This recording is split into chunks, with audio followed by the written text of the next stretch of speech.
Eh, Assalamualaikum Ustadz dan tim. Waalaikumsalam warahmatullahi wabarakatuh. Semoga Imam Nawawi rahimahullah beserta keluarga dan para ulama yang lain diberikan kebaikan dan keberkahan di akhirat, dilapangkan kuburnya, diampuni segala dosanya, amin ya rabbal alamin. Semoga Allah juga memberikan keberkahan dan kebaikan dunia dan akhirat untuk Ustadz beserta tim kaum muslimin dan muslimat di seluruh dunia, amin ya rabbal alamin.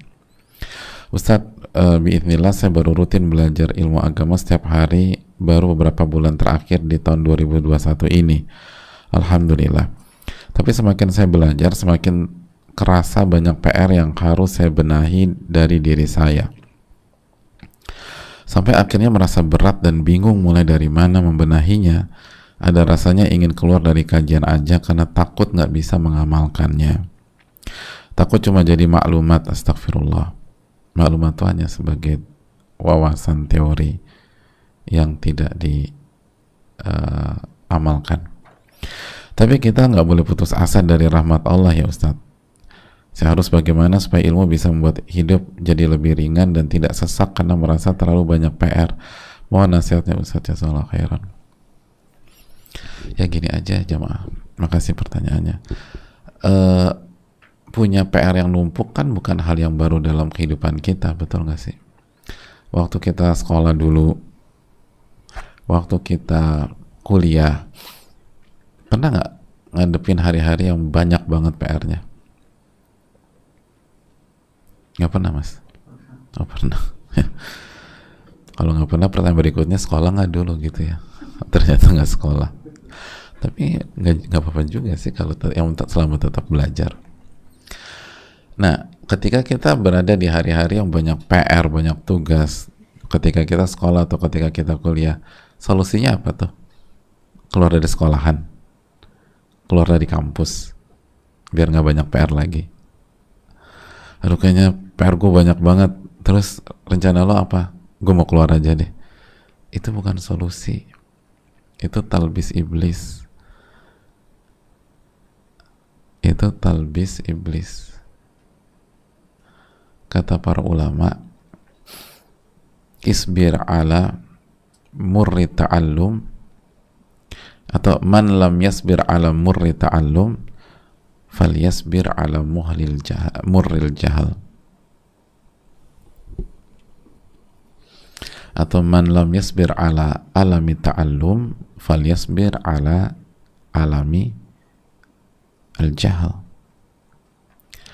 Barang siapa yang tidak sabar bertahan menghadapi beratnya belajar, maka silahkan bersabar menghadapi pahitnya kebodohan. Jadi kata sebagian ulama tuh, belajar itu berat, tapi hidup sebagai orang bodoh jauh lebih berat. Jadi belajar memang berat, tapi hidup sebagai orang bodoh jauh lebih berat lagi. Di dunia sengsara, dibodoh-bodohin orang, dimanfaatin, ditipu, nanti di alam kubur kena lagi, di akhirat kena lagi. Pokoknya itu talbis iblis tuh. Aduh, aku kayaknya nggak kajian aja. Ya emang masalah selesai dengan cara demikian. Lalu yang kedua, kita tahu di hari kiamat itu kita akan ditanya tentang dua pertanyaan yang berkaitan dengan ilmu kita. Sebagaimana hadis Tirmidzi rahimahullah, kan Nabi SAW bersabda, la tazulu qadama 'abdin yawmal qiyamah hatta yus'al an arba'. Kaki seorang hamba itu tidak akan beranjak dari sisi Allah sampai ditanya tentang 4 perkara. Di antaranya apa? Wa an ilmihi madza amila bih. Dia akan ditanya tentang ilmunya dan bagaimana dia mengamalkan ilmunya tersebut. Jadi pertanyaan tentang ilmu itu dua, hadirin. Yang pertama dia ditanya tentang ilmunya, ngaji apa enggak. Lalu setelah itu ditanya, diamalin nggak tuh? Jadi orang yang nggak belajar, orang yang nggak ngaji, maka langsung kena di pertanyaan pertama dalam konteks ini. Jadi kenanya Ditanya tentang ilmunya, belajar apa enggak, kena udah dia. Nah, orang yang tidak mengamalkan apa yang dipelajari, kenanya di pertanyaan kedua. Atau yang lebih tajam lagi, orang yang nggak belajar, nggak nuntut ilmu, maka dia akan kena di pertanyaan pertama sekaligus langsung kena di pertanyaan kedua. Karena ketika dia nggak belajar, otomatis dia nggak ngamalin juga. Jadi dua kenanya. Ya nggak sih? Jelas? Kan gitu. Gitu. Dikasih PR. PR-nya itu kita belum pelajari karena waktu itu kita bolos. Akhirnya kita nggak ngerti, dan ketika kita nggak ngerti, PR-nya kita nggak kerjain. Jadi apakah PR kita selesai dengan kita nggak ngaji? Kan itu poinnya. Kalau bisa selesai sih asik juga ya. Enak gak sih? Kita punya PR kehidupan 320 PR. Solusinya adalah berhenti dari kajian. Itu bagus loh, seru loh. Kalau bisa, enak kan? Oh, geleng-geleng. Enak gak sih? Hah? Kok gak bagus? Kalau bisa kayak gitu, atau ngerti pertanyaannya gak sih? Ya Allah. Lau salamna jadalan, itu kaidah logika para ulama. Kalau logika itu bisa diterima, kok nggak bagus? Kalau logika itu bisa diterima, kalau logika itu bisa diterima, enak banget gitu. Semua PR kehidupan kita bisa diselesaikan dengan berhenti belajar. Wah, asik itu jamaah. Tapi apakah itu benar? Apakah bisa? Kan nggak bisa. Nggak bisa, hadirin.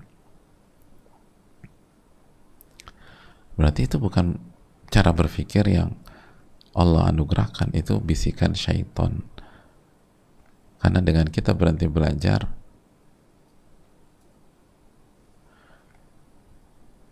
PR kita justru tambah banyak, bukan selesai, tambah banyak,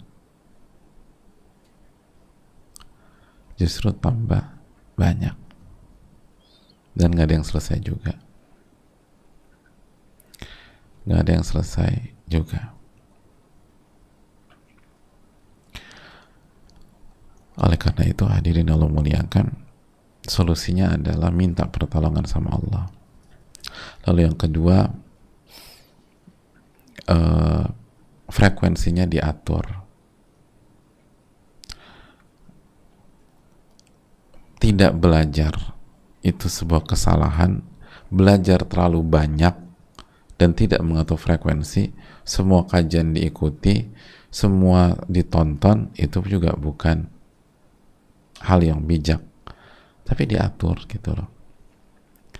Makanya kenapa para ulama misalnya merekomendasikan Riyadhus Shalihin, dan para ulama itu banyak yang mengkaji Riyadhus Shalihin itu setiap sholat loh, dibacakan, dijelaskan sedikit. Jadi sehari itu bisa misalnya 2-3 kali di banyak masjid itu, di belahan dunia, bukan hanya di Indonesia aja. Itu banyak yang demikian. Nanti pada subuh, pada zuhur, pada asar dibacakan Riyadhus Shalihin. Pada maghrib biasanya ada kajian gitu. Pada isya lanjut kajiannya atau pulang. Kenapa mereka banyak yang melakukan hal tersebut? Karena Riyadhus Shalihin itu keseharian. Seperti hadis ini kan sangat keseharian. Dan mundurnya kita dari hadis-hadis seperti hari ini misalnya, itu kan nggak menyelesaikan masalah. Justru yang harus kita dapat, poin yang harus kita miliki adalah berarti yang membuat kita capek itu bukan kajian di hari-hari ini, tapi kesalahan pola hidup kita selama puluhan tahun sebelumnya. Itu yang jadi masalah. Jadi yang harus dirubah tuh yang salah, bukan yang benar. Bisa dipahami nggak? Jadi kan ini permainan syaitan. Syaitan ingin menyalahkan pola yang sudah benar, agar kita menghentikan pola hidup yang sudah benar dan kita semakin hancur dan berantakan. Misalnya kita baru belajar 3 bulan, dan 3 bulan itu kita baru sadar ternyata PR saya banyak banget ya. Nah, ketika kita ketika PR kita disingkap oleh Allah, yang menyebabkan PR itu bertumpuk itu pola yang mana? Yang sekarang atau yang masa lalu? Yang salah, pola yang salah, yang menyebabkan itu PR bertumpuk, itu pola yang sekarang atau pola masa lalu? Masa lalu. Lalu kok yang diberhentikan yang sekarang? Berarti pola yang sekarang udah benar atau belum? Hadirin, pola yang sekarang yang belajar. Ini kita bicara secara global ya, kita nggak bicara detail, breakdown segala macam. Tapi pola hidup, yaitu mengisi waktu dengan belajar dan harus belajar agama, itu udah benar atau belum? Udah benar. Nah, yang benar itu di-ignore, dicoret, diberhentikan atau dilanjutkan? Dilanjutkan. Tapi syaitan membisikkan apa? Keluar. Itu permainan syaitan. Makanya kita minta taufik dari Allah. Harusnya kita berhentikan itu pola masa lalu kita yang terbukti bikin PR kita numpuk, bukan yang udah benar diganti, gitu loh. Bukan yang udah benar dicoret karena merasa. Jadi semakin banyak semakin belajar semakin tahu kesalahan. Itu poin. Ini tuh hampir mirip dengan orang yang nggak mau general check up karena takut ketahuan semua penyakitnya. Emangnya kalau nggak general check up penyakitnya itu hilang? Ya belum. Secara umum kan enggak. Ya kecuali kalau lo hilangkan ya bisa ya. Tapi lebih baik Anda tahu sekarang sehingga bisa preventif. Ketidaktahuan kita terhadap PR-PR kita itu bukan berarti menyelesaikan PR-PR tersebut, itu poinnya. Nah, poin berikutnya, harusnya nih, ketika kita belajar dan satu demi satu PR diri kita terungkap dan terkuak, kita harusnya bersyukur sama Allah, karena berarti Allah masih kasih waktu kepada kita untuk memperbaiki PR-PR tersebut sebelum terlambat, sebelum sakratul maut, sebelum kita dihisab sama Allah Subhanahu wa Ta'ala. Harus bersyukur. Coba kalau kita nggak belajar dan kita merasa fine-fine aja, tiba-tiba semua udah terlambat. Semua udah terlambat. Ada orang merasa sehat-sehat aja, fine-fine aja, ketika dicek stadium 4 terminal darah. Jadi hadirin, ini kesempatan dari Allah. Perbaiki. Harusnya kita bersyukur, bukan galau. Jadi maksudnya kedepankan syukur dulu sebelum yang lain. Alhamdulillah. Nah, kalau kita bersyukur, la azidannakum, Allah akan tambah nanti. Nah, kalau kita udah galau duluan, akhirnya kita lupa bersyukur. Ketika kita lupa bersyukur, inna adzabi lasyadid, adabku sangat pedih. Emang permainan syaitan ini jago, jamaah. Illa man rahimah rabbuh, kecuali orang yang dirahmati dan dijaga oleh Allah.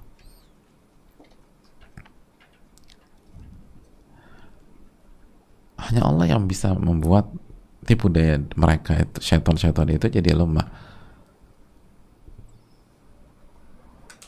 Jadi hadirin yang Allah muliakan, solusinya hanya minta pertolongan sama Allah, lalu belajar yang fokus, belajar yang proporsional, jangan terlalu banyak juga, semakin banyak semakin pusing, tapi yang fokus, proporsional, dan mulai dari memperbaiki iman kita, tauhid kita, konsep hidup kita. Ini kan hadis ini tentang iman, kan. Makanya la iman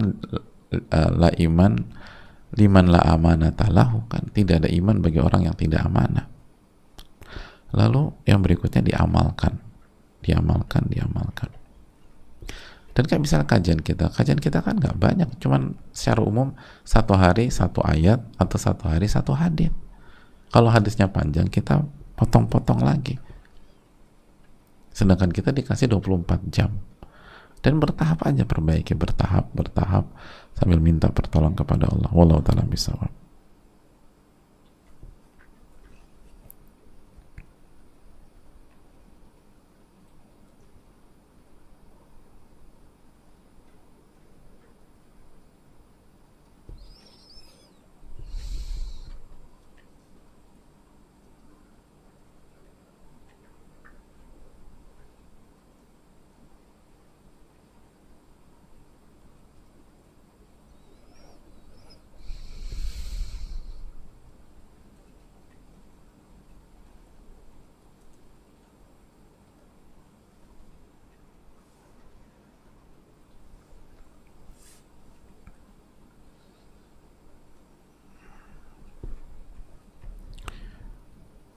Assalamualaikum warahmatullahi wabarakatuh. Waalaikumsalam warahmatullahi wabarakatuh.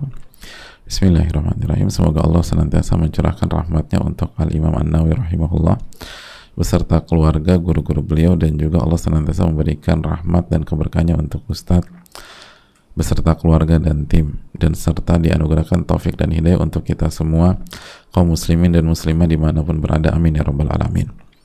Mohon izin bertanya Ustadz, saya pernah menyimak sebagai seorang penuntut ilmu, tentunya kita wajib harus juga mengupayakan untuk menghafal terutama ayat-ayat firman Allah yang pokok. Dimulai dari manakah kita menghafal tersebut, dan adakah kiat-kiat yang terbaik agar kita mampu mengupayakan hal tersebut?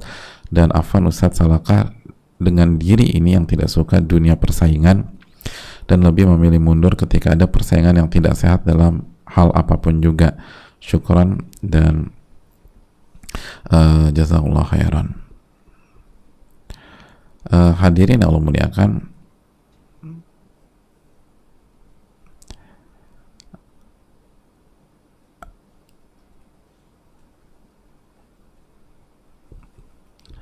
yang pertama tergantung nih, kalau misalnya konteks pertanyaannya ingin jadi penuntut ilmu yang benar-benar mendalami, maka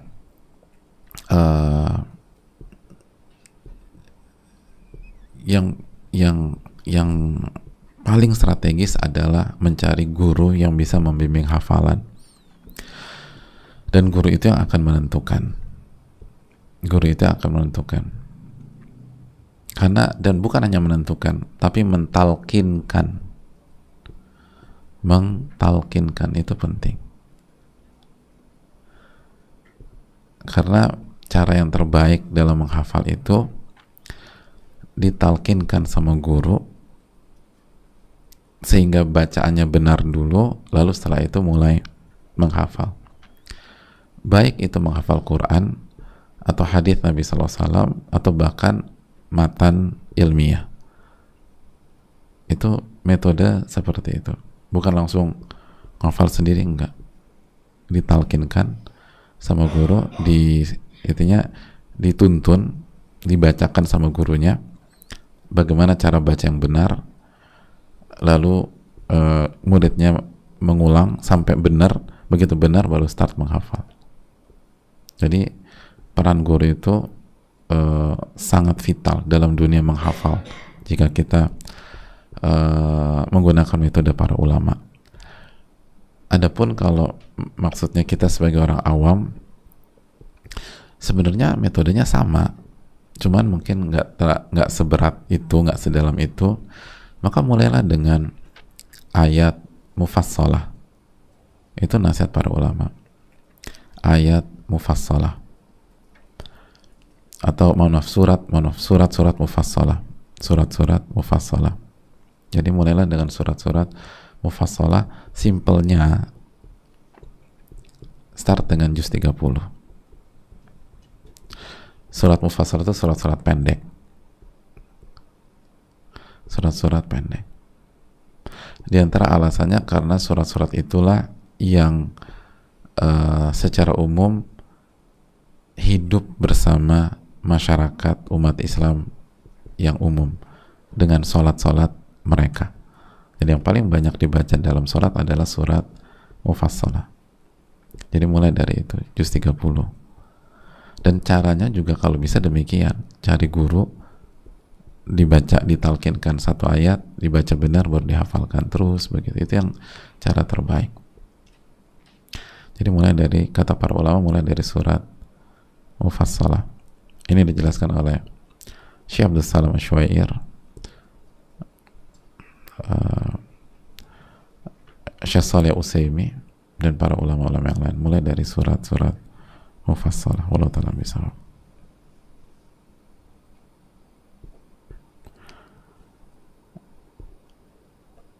Atau surat-surat pendek. Maksud surat Mufassalah itu diantaranya surat-surat fasal itu apa? Surat-surat yang terputus-putus pergantiannya cepat, maksudnya surat pendek.